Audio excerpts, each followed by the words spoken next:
에레미야 15장 보시겠습니다.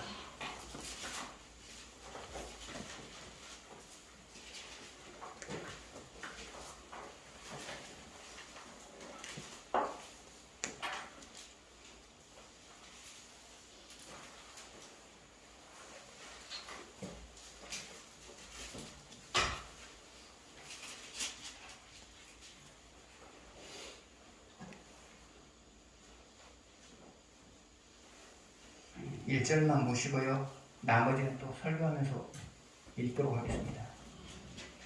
1절 같이 읽겠습니다. 여호와께서 내게 이르시되 모세와 사무엘이 내 앞에 서다 할지라도 내 마음은 이 백성을 향할 수 없나니 그들을 내 앞에서 쫓아내고해라. 아멘. 잠깐 기도하겠습니다.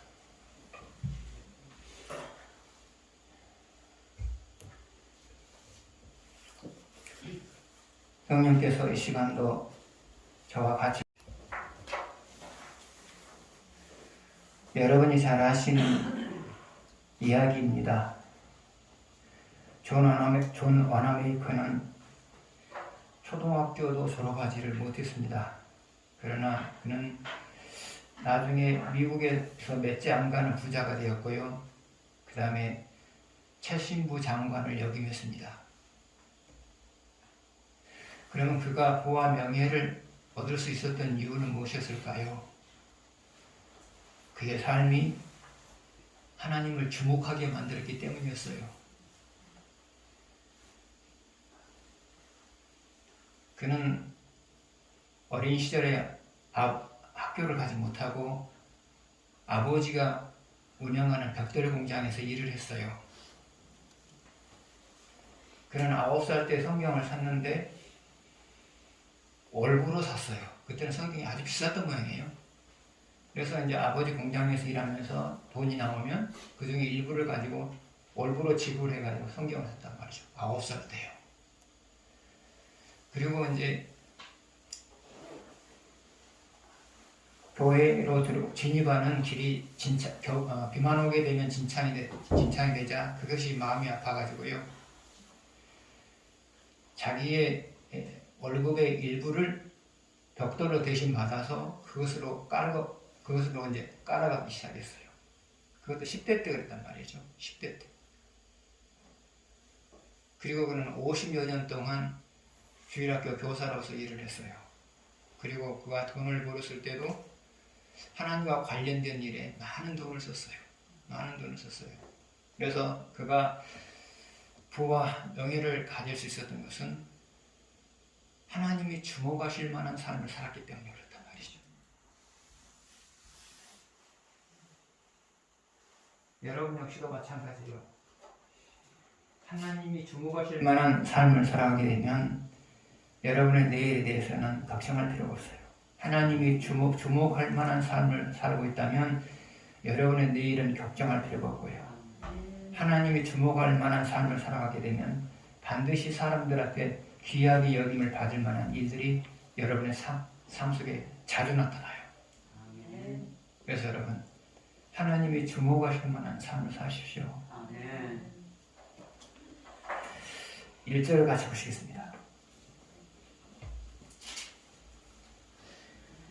여호와께서 내게 이르시되 모세와 사무엘이 내 앞에 섰다 할지라도 내 마음은 이 백성을 향할 수 없나니 그들을 내 앞에서 쫓아보내라.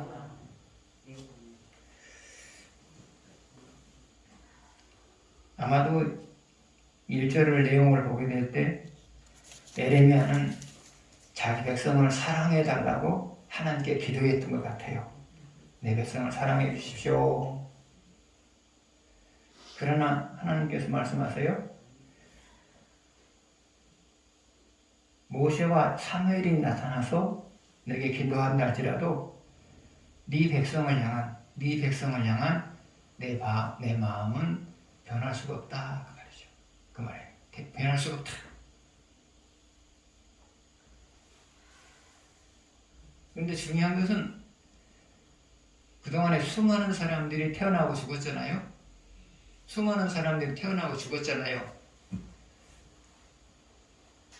그런데 하나님께서 수많은 사람들 중에서 모세와 사무엘을 언급한 이유가 뭘까요? 다른 사람을 언급할 수 있잖아요. 그러나 지금 이 순간에 하나님이 모세와 사무엘을 언급한 이유가 뭘까요? 그것은 항상 마음에 두었던 사람들이기 때문에 그래요. 항상 마음에 두었던 사람들이었기 때문에 상황이 되면 이렇게 말을 하신단 말이죠.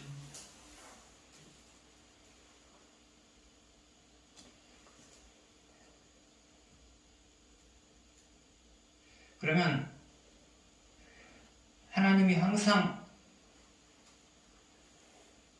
마음에 뒀던 이유가 뭐냐? 그것은 두 사람도 공통적으로 자기에게 맡겨진 일들에 대해서 최선을 다했기 때문이에요. 최선을 다했기 때문이에요.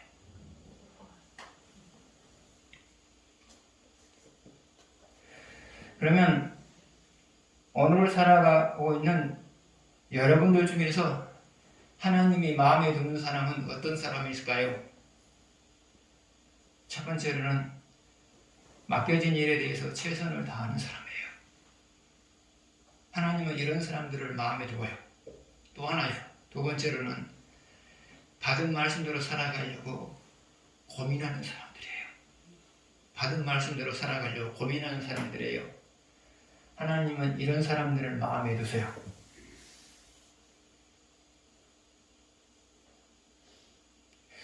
그러면 하나님이 마음에 두신 사람들에게 주시는 복들은 무엇이냐?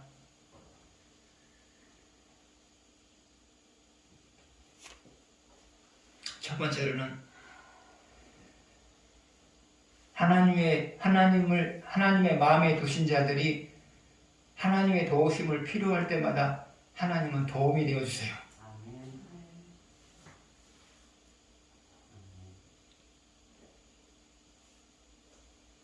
두 번째로는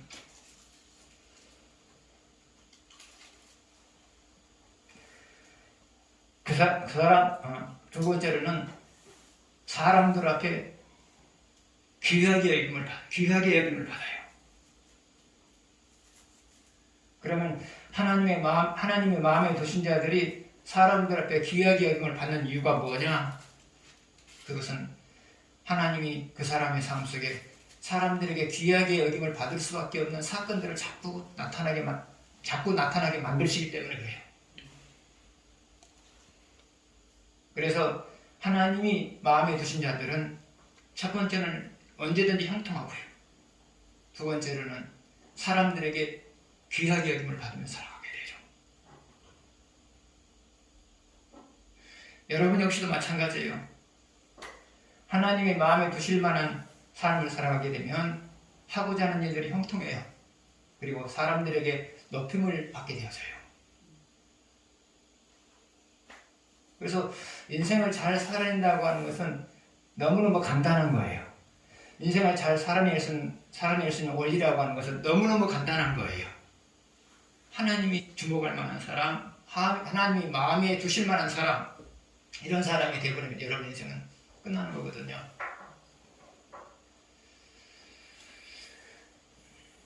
그러면 모세와 사무엘이 맡겨진 사명을 잘 감당할 수 있었던 이유는 무엇일까요?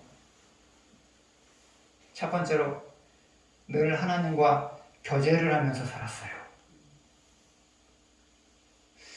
그러면 하나님과 교제를 하는 것과 맡겨진 사명을 감당하는 것과는 어떤 관계가 있느냐? 하나님과 교제를 나누게 되면 내가 어떤 부분에 대해서 소홀히 하고 있는지를 발견해낼 수가 있어요. 내가 어떤 부분에 대해서 소홀히 하고 있는지를 발견해낼 수 있어요. 그리고 그 일을 하더라도 내가 최선을 다하고 있느냐, 어느 정도만 하고 있느냐, 이것도 발견해낼 수가 있어요. 그리고 또 한편으로는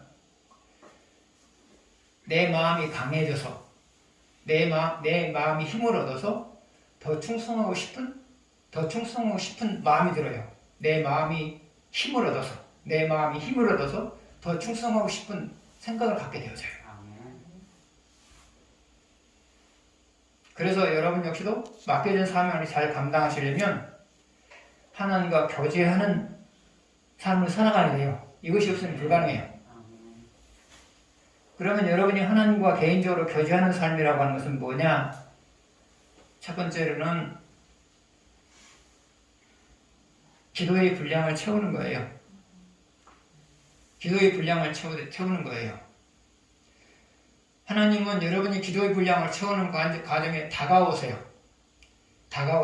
그래서 여러분이 소홀히 하고 있는 부분들을 알려주세요. 소홀히 하고 있는 부분들을 알려주신단 말이죠. 그리고 최선을 다하고 있는 일을 하더라도 최선을 다하고 있는 것인지 어느 정도 하고 있는 것인가를 알려주신단 말이죠. 그리고 여러분들이 감당하고자 하는 마음을 갖게 됐을 때 감당할 수 있도록 여러분에게 힘을 주신단 말이죠. 두 번째로 여러분이 하나님과 교제하는 방법은 뭐냐? 그것은 개인적으로 말씀을 묵상하는 거예요. 하나님은 여러분이 말씀을 묵상할 때 다가오세요. 그래서 기도 있을 때와 똑같은 역할을 하세요. 세 번째로 찬송할 수 있는 시간을 가지세요. 개인적으로 찬송할 수 있는 시간을 가지세요. 여러분이 찬송을 하고 있을 때 하나님은 여러분에게 다가오세요. 그래서 기도할 때 하셨던 똑같은 역할을 하세요.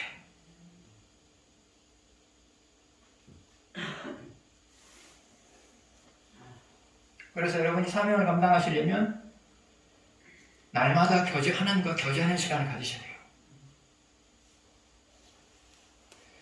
두 번째로 사무엘과 모세가 사명을 감당할 수 있었던 이유가 뭐냐? 그것은 교제 때 주신 말씀에 따라서 살았기 때문이에요. 교제 때 주셨던 말씀에 따라서 살았기 때문에 그래요. 하나님과 교제하면서 말씀을 듣는 것도 소중해요. 그러나 그보다 더 소중한 것은 말씀을 들은 후에 그대로 살아가는 거죠. 그대로 살아가는 거죠. 세 번째로 모세와 사무엘이 자기에게 맡겨진 일들에 대해서 최선을 다할 수 있었던 이유는 뭐냐? 하나님이 권위를 주셨기 때문이에요. 하나님이 권위를 주셨기 때문이에요. 권위라고 하는 것은 뭐냐? 구성원들을 압도할 수 있는 힘이에요. 구성원을 압도할 수 있는 힘이 권위예요. 아무 말 하지 않아도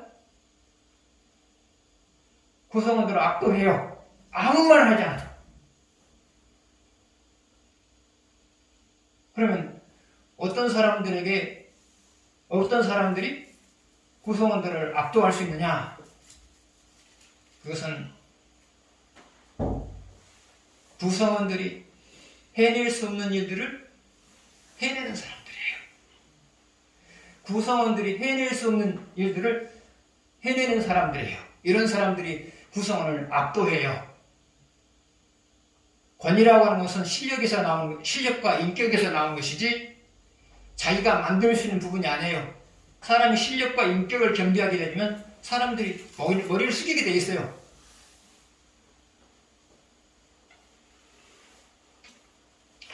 모세와 사무엘은 이스라엘 백성들이 해낼 수 없는 일들을 해냈어요. 해낼 수 없는 일들을 해냈고요. 그들을 통해서 기적도 많이 나타났고요.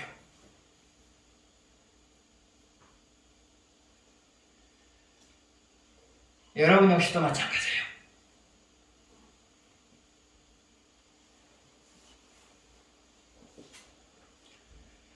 여러분이 맡겨진 사명을 잘 감당하시려면 하나님이 권위를 주셔야 돼요. 권위를 주셔야 돼요.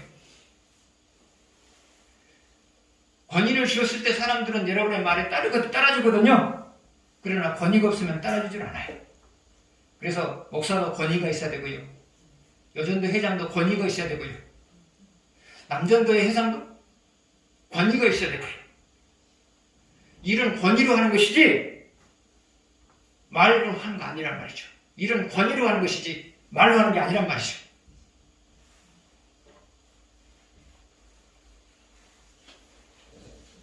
그러면 하나님께서 언제 여러분에게 권위를 주셨냐? 그것은 맡겨진 사명을 감당하고자 최선을 다하는 모습을 보고 권위를 주세요. 하나님은 값비싸게 사람에게 은혜를 주는 법이 없어요. 왜요? 하나님이 주신 은혜들은 다 값비싼 것들이기 때문에 값싸게 은혜를 주신 법이 없단 말이죠. 맡겨진 사명에 최선을 다하든지 받은 말씀대로 살아가려고 최선을 다하든지 최선을 다하는 그 사람에게 권위를 주시는 것이지, 어느 정도 신앙생활하는 사람, 어느 정도 사명을 감당하는 사람, 이런 사람에게는 권위를 안 주세요. 두 사람이 사명을 감당할 수 있었던 이유가 뭐냐? 권위를 주셨어요. 구성원들을 압도할 수 있는 힘을 줬단 말이죠. 어떻게 해요?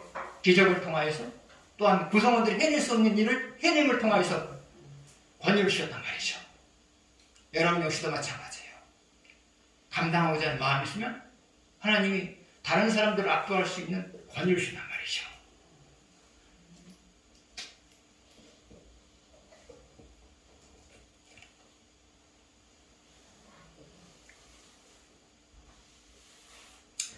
인생을 잘 살아내는 비결은 뭐냐?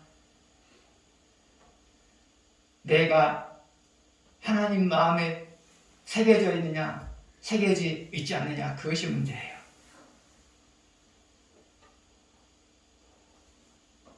더 나아가서는 에레미야 앞에서 모세와 사무엘을 자랑한 것처럼 사람들 앞에 자랑할 만한 삶을 살았을 때 여러분은 인생을 잘 살아낼 수가 있어요.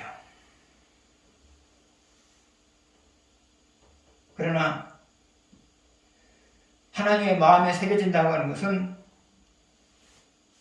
특별한 건 아니에요.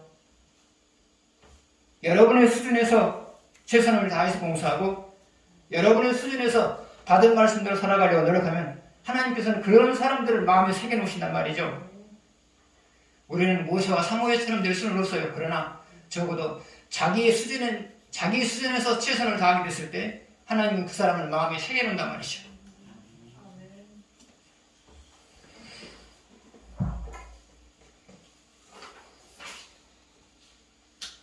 2절 보시겠습니다. 같이 읽겠습니다. 그들이 만일 내게 말하기를 우리가 어디로 나아가려 하거든 너는 그들에게 이르기를 여호와께서 이와 같이 말씀하시니라. 죽을 자는 죽음으로 나아가고 칼을 받을 자는 칼로 나아가고 기근을 당할 자는 기근으로 나아가고 포로될 자는 포로됨으로 나아갈지니라 하셨다 하라.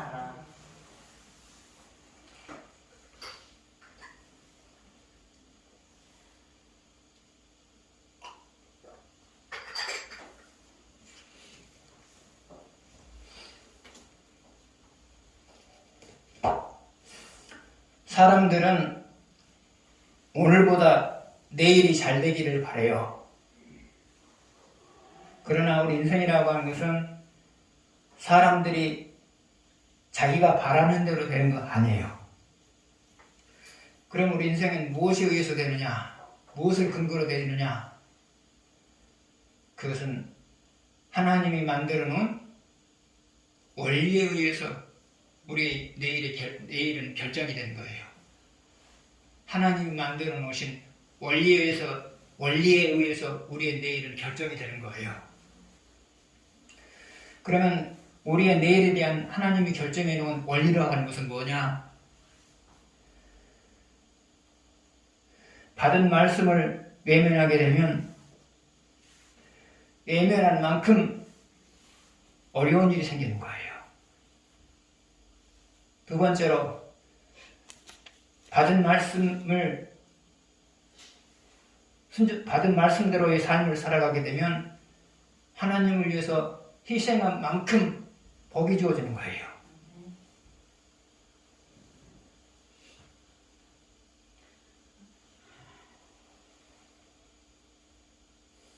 받은 말씀대로 살아간 만큼 복을 받는다고 말하지 않는 이유가 뭐냐면요. 받은 말씀대로 살아도 하나님 앞에 희생하는 정도는 다르거든요. 하나님은 하나님 앞에 희생한 만큼 주시는 분이란 말이죠. 그래서 받은 말씀대로 살아가되 하나님을 위해서 희생한 만큼 여러분에게 복이 주어지는 거예요.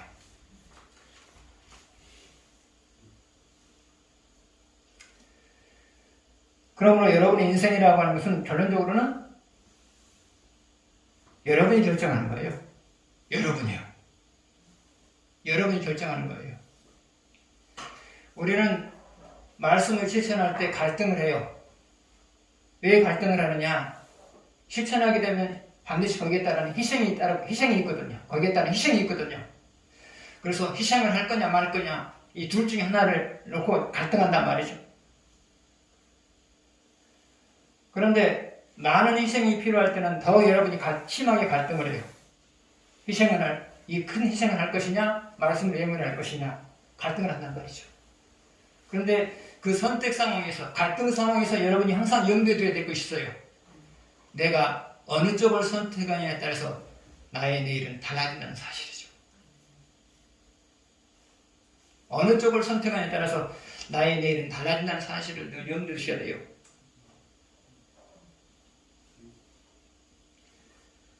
제가 가보지는 않았지만 어떤 분이 써놓은 글을 보았어요.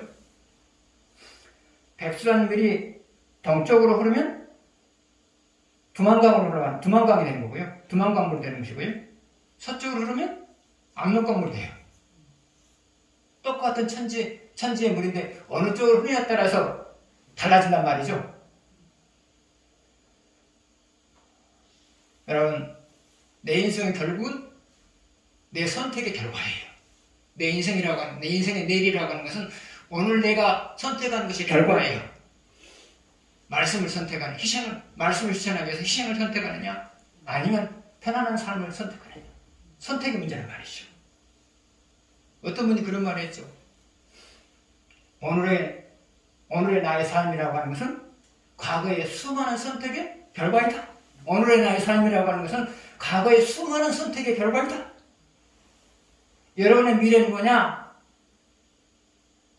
여러분의 미래는 뭐냐? 오늘 이 순간에 선택한 것이 결과가 여러분의 미래예요. 그래서 여러분, 선택하는 순간에 선택을 하세요. 내가 어떤 선택을 따라서 나의 내일이 바꿀 수도 있고 나의 내일이 어두울 수 있다는 사실을 염두에 두시면서 사셔야 돼요. 11절을 보시겠습니다.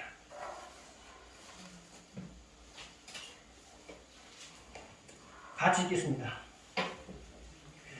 여호와께서 이르시되 내가 진실로 너를 강하게 할 것이요 너에게 복을 받게 할 것이며 내가 진실로 내 원수로 재앙과 환난에 대해 내게 강구하게 하리라. 방금 읽은 말씀은 자기 백성에게 하나님께서 주시는 것들에 대해서 말하고 있어요. 자기 백성에게 하나님께서 주시는 것들에 대해서 말하고 있어요. 근데 하나님은 모두에게 이것을 주시진 않아요. 그러면 누구에게 주느냐? 그것은 받은 말씀대로 살아가는 사람들에게 이런 것들을 주세요. 그래서 이 말씀은 바꿔서 말하셨어요. 받은 말씀대로 살아가는 자에게 받은 말씀대로 살아가는 자들에게 하나님께서 주신 선물.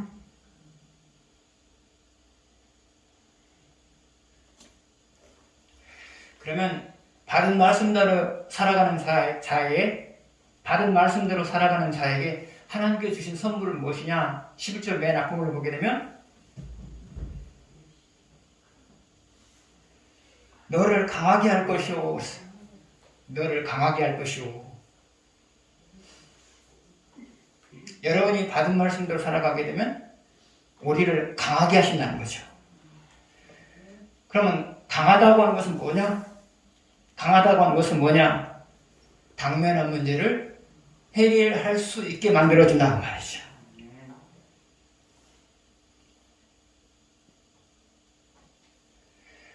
당면한 문제를 해결할 수 있게 만들어준다 그 말이에요. 구체적으로 말하면 나보다 힘 있는 사람과 싸워서 나보다 힘 있는 사람과 싸워도 이기게 만든단 말이죠. 나보다 힘이 있다고 하는 것을 나보다 힘이 있다고 하는 무엇을 말할까요? 나보다 재물이 더 많을 수 있어요. 나보다 지혜가 더 많을 수 있어요. 나보다 지식이 더 많을 수 있어요. 나보다 더 권력이 더 많을 수 있어요. 그러나 그런 사람과의 싸움에서도 내가 잘못한 것이 없는 한 그런 사람과의 싸움에서도 얼마든지 이긴단 말이죠. 왜요? 하나님이 나의 힘이 될 수 있기 때문에요. 두 번째로는 인간이 해결할 수 없는 고민거리도 해결하게 만든단 말이죠. 여러분이 받은 말씀대로 살아가게 되면 여러분이 해결할 수 없는 인생의 문제도 하나님이 해결하셔요. 하나님이 해결하시지만 결국은 여러분이 강한 사람을 비춰지는 거잖아요. 세 번째로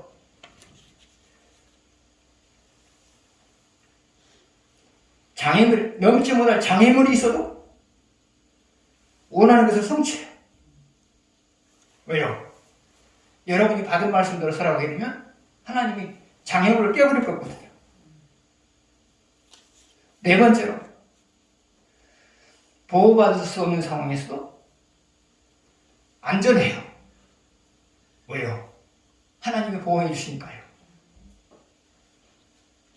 그래서 여러분이 받은 말씀대로 살아가게 되면 당면한 문제가 무엇인지 상관없이 여러분은 넉넉히 그 문제를 해결하면서 살아가게 된다 그 말이에요. 이것이 바로 너를 강하게 만들고 내가 너를 강하게 하고 라는 말이 의미해요. 두 번째로 받은 말씀대로 살아가는 사람에게 하나님이 주신 선물은 뭐냐?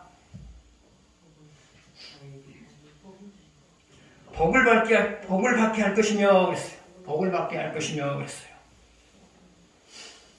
복을 받게 한다고 하는 것은 뭐냐? 첫 번째로 잘 될 수 있는 상황에서 잘 되게 하는 거예요. 잘 될 수 있는 상황에서도 잘 되게 하는 거예요. 그러면 잘 될 수 있는 상황에서 잘 되는 것이 뭐가 복이냐?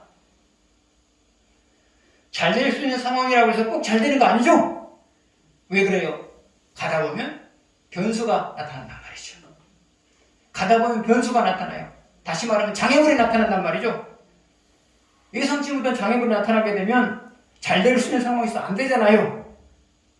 그래서 잘 될 수 있는 상황에서 잘 되는 것이 복이에요. 왜요? 하나님이 도중에 나타날 수 있는 장애물들을 다 제거하셨거든요. 그래서 잘 된 거거든요. 두 번째로 잘 될 수 없는 상황에서도 잘 되게 하는 거예요. 그래서 받은 말씀대로 살아가는 사람은 남이 다 안 된다고 말하는데도 그 사람은 잘 돼요. 왜요? 하나님은 얼마든지 안 될 수 있는 상황을 될 수 있는 상황으로 바꿔버릴 수 있는 그런 능력이 있거든요. 그래서 여러분 안 된다고 생각하지 마세요. 상황 때문에 안 된다고 말하지 마세요. 상황이 어려우면 받은 말씀대로 살아가세요. 그러면 받은 말씀대로 살아가게 되면 상황이 안 좋은 상황에서 잘 될 것이라는 희망이 생기고요. 그리고 하나님은 그 희망을 현실로 나타내시고요. 그런 거거든요. 세 번째로 복을 준다고 하는 것은 뭐냐? 생각지 못했던 좋은 일들이 발생해요. 생각지 못했던 좋은 일들이 발생해요.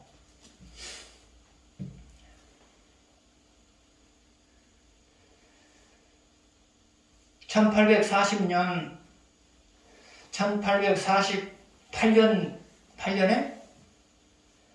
8년부터 미국에서 골드러시라고 하는 것이 생겼어요. 골드러시. 금을 찾아서 많은 사람들이 몰려드는 거예요. 그게 이제 골드러시라고 했잖아요. 그래서 1848년도에 이제 한 곳에서 금이 발견됐어요. 그런데 금이 발견됐는데요. 그것이 바로 이제 그 샌프란시스코 부근에 있는 그곳에서 이제 금이 발견이 됐어요.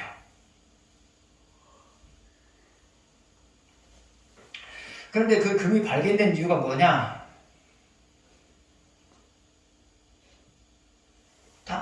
방산하는 사람이 엄밀한 조사를 통해서, 세밀한 조사를 통해서 발견한 게 아니에요.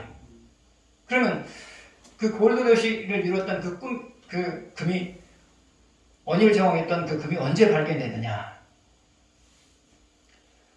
마셜이라고 하는 사람이 있었어요. 마셜이라고 하는 사람이 있었어요. 이 사람은 건축업자예요. 제재소를 만들어낼 수 있는 기술자였단 말이죠. 어떤 사람의 제재소를 강변에다가 만들고 있었어요. 왜냐하면 강변에 만든 것은 그 당시에는 운반 수단이 그냥 강이었잖아요. 뗏목 나무를 운반할 수단이 주로 강이었잖아요. 그러니까 아마 강가에다가 제재소를 세우지 않았나 그렇게 추측을 해보게 돼요. 근데 강에서 뭔가 누런빛이 띄는 것을 발견했어요. 그게 바로 금이었어요.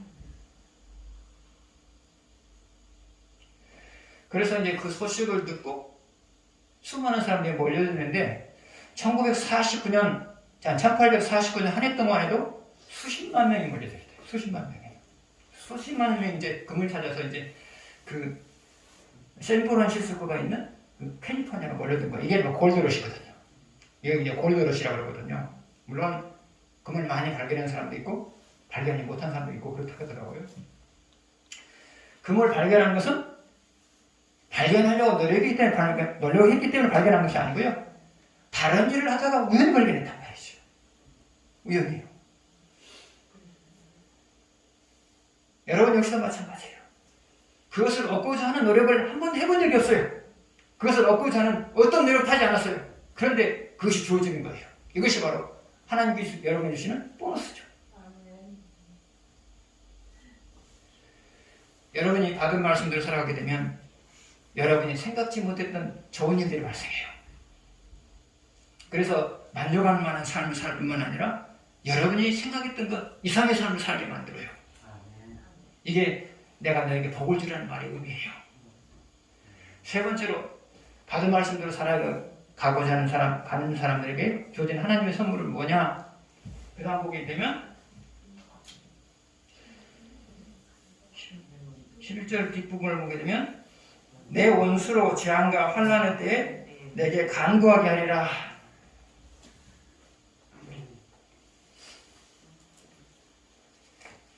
받은 말씀대로 살아가는 사람들에게 하나님께서 주신 세 번째 선물은 뭐냐? 내 원수가 재앙과 환난을 만났을 때, 나의 원수가 재앙과 환난을 만났을 때 나에게 도움을 요청하게 만든다 그 말이죠. 나에게 도움을 요청하게 만든다. 여러분, 아무에게나 도움을 요청하지 않죠? 누구에게 도움을 요청하죠? 줄만한 사람에게. 줄만한 사람이 아니라 줄 것이 있는 사람에게 요청하죠. 줄 것이 있는 사람이 요청하죠.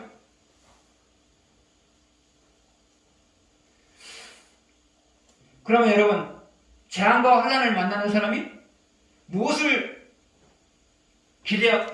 달라고 할까요? 두 가지예요. 첫 번째로는 사람의 수준에서 줄 수 있는 것. 사람의 수준에서 줄 수 있는 것. 그러면 사람의 수준에서 줄 수 있는 것이 뭘까요? 내가 가지고 있는 재물 중에 일부. 내가 가지고 있는 재물 중에 일부를 줄 수가 있죠. 또 줄 수 있는 게 뭘까요? 내가 가지고 있는 재능을 가지고 도울 수 있고요. 지식이나 지혜를 가지고 도울 수 있고요.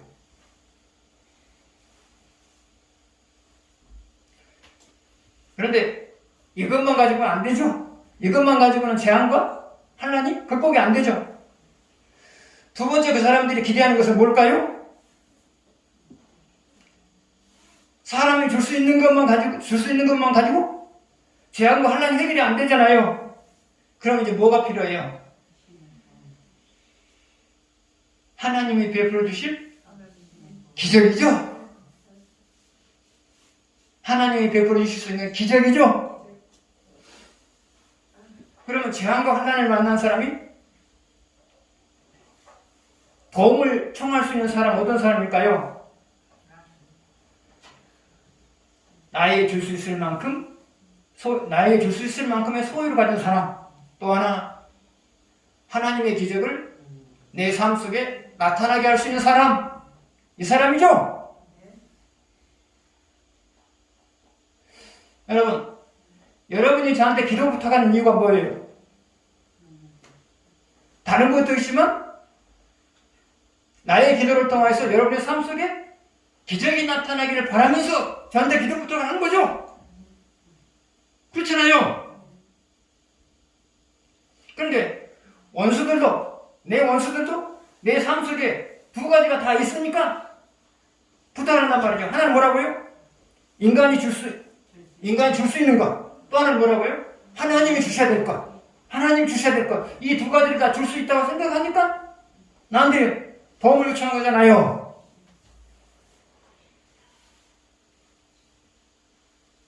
그러면 무엇을 보고 하나님의 기적을 나타낼 수 있는 사람이라고 생각할까요? 그것은 그 사람의 삶 속에 기적이 많이 나타났단 말이죠.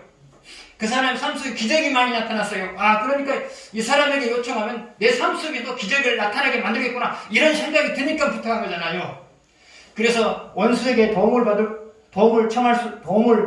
원수가 도움을 요청할 수 있는 나라면 나는 대단한 사람이에요.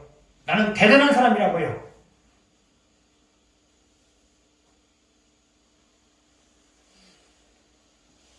여러분 이런 사람이 돼야 돼요. 안 믿는 사람이 재앙을 만났을 때, 안 믿는 사람이 환난을 당했을 때 나에게 도움을 요청할 수 있는 그런 사람이 돼야 돼요. 신앙이라면 반드시 이런 사람이 돼야 된단 말이죠.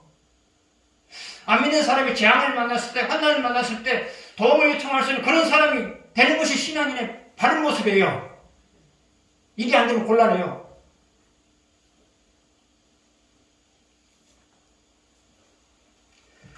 그러면 원수가 나에게 하나님의 기적이 나타나게 해달라고 했을 때 여러분은 어떻게 기적이 나타나게 만들어요?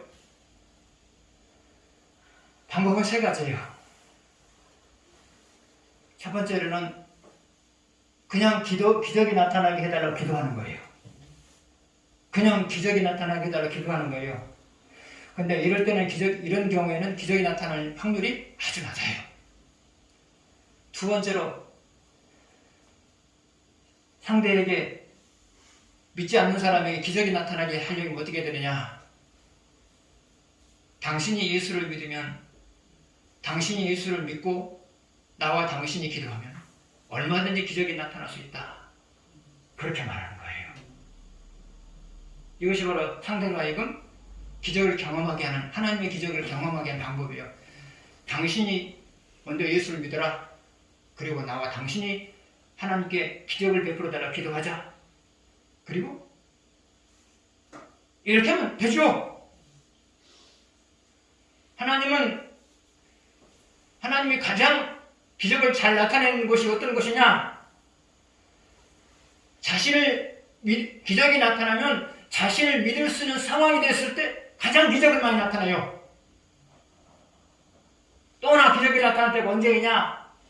그 기적을 나타냄으로 인해서 거기 모인 사람들이 하나님을 더욱더 잘 섬길 수 있는 계기가 된다고 판단했을 때 하나님께서는 기적을 베푸는 거거든요. 그래서 여러분, 하나님의 기적이 여러분에게 도움을 요청하는 사람에게 나타나게 하는 방법은 두 가지예요. 세 가지라고 그랬죠. 근데 첫 번째는 좀 희박하니까 두 가지로 생각합시다. 하나, 안 믿는 사람은 어떻게 하라고요? 당신이 예수를 믿고 나와 당신이 기도하면 하나님께서 기적을 베풀 것이다. 또 믿는 사람은 또 어떻게 해야 돼요? 당신이 받은 말씀대로 살아가고 당신과 나와 기도를 하게 되면 하나님은 기적을 베풀 것이다. 그렇게 말하는 거예요. 이것이 하나님의 기적이 여러분에게 원하는 사람에게 나타나게 하는 방법이란 말이죠. 아무나 이렇게 못하죠. 내 삶 속에 기적을 경험한 사람들이 이렇게 할 수 있단 말이죠. 기적이라고 하는 것이 뭐죠? 해결할 수 없는 인생의 문제가 해결된 것이 기적이죠. 또 기적이 뭘까요? 내 능력 이상의 결과들이 항상 나타나는 것. 이것도 기적이죠. 이런 경험이 있는 사람들이 소개할 수 있어요. 소개할 수 있단 말이죠. 당신이 예수를 믿으면, 예수를 믿고 나와 당신이 기도하면 예수님 얼마든지 당신의 인생 문제를 해결할 수 있다. 해결해 줄 수 있다. 믿는 사람에게는 당신이 하나님 앞에 받은 말씀대로 살아가고 나와 당신이 기도하면 얼마든지 당신의 인생 문제를 하나님께서 해결하실 것이다. 그렇게 말하는 거예요. 그것이 바로 기적을 나타내는 방법이에요.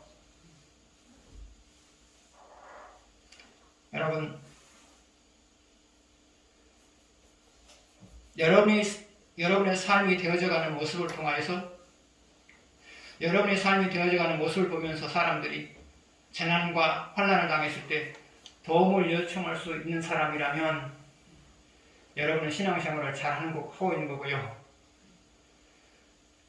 도움을 요청하는 사람이 없다면 여러분의 신앙생활을 다시 한번 생각해 보셔야 돼요. 그러셔야 돼요, 여러분. 지금부터 시작해도 안 늦어요.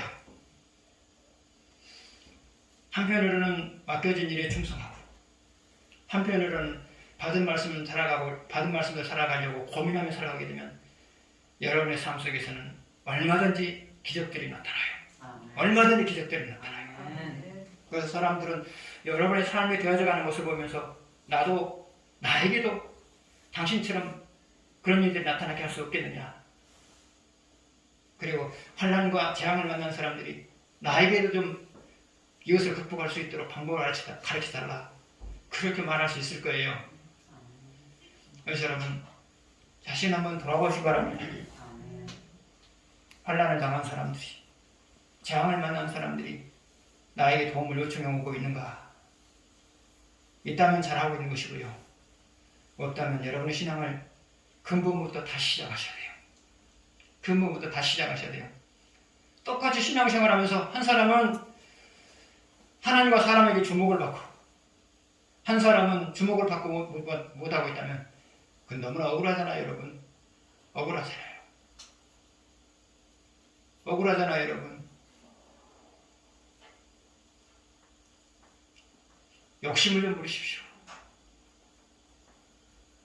내 삶 속에 나는 누구보다도 하나님의 기적을 많이 경험한 사람이 되게 해주십시오. 나는 그 누구보다 하나님의 기적을 많이 경험하는 사람이 되게 해주십시오. 또 하나, 나는 누구보다도 하나님의 약속의 말씀을 많이 완성하는 사람이 되게 해주십시오.